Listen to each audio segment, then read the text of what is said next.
When the decision was made for our troops to go to Vietnam, I was all for it.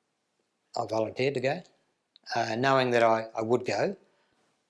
I was a firm believer in if there's going to be any trouble in the Asian countries, let it be over there and not closer to home. That's how I looked at it.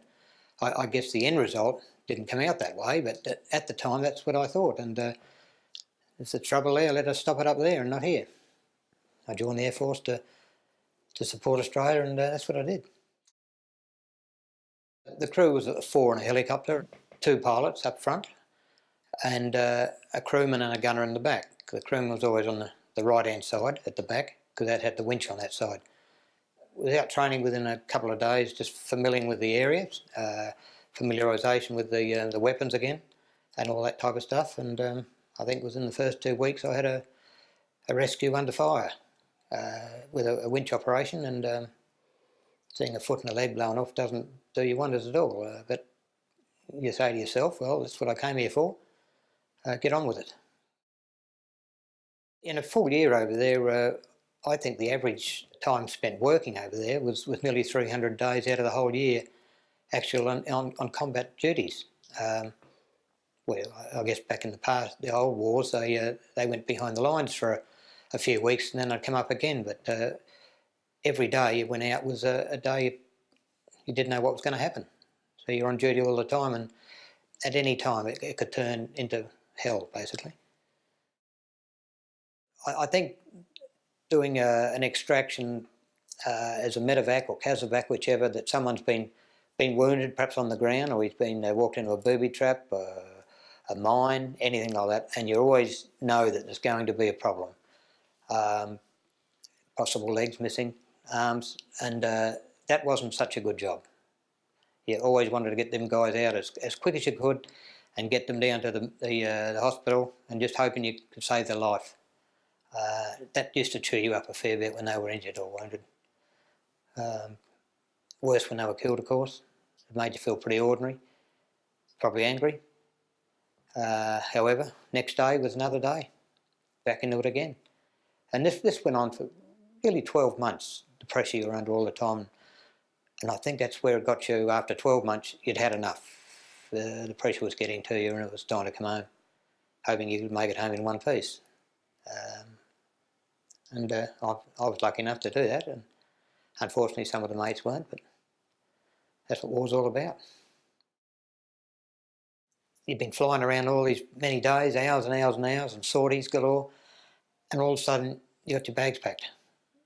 And you quick overnight, good night to the guys, and then you're on your way home, and it starts to become empty. You're looking forward to getting home, but suddenly it doesn't seem right.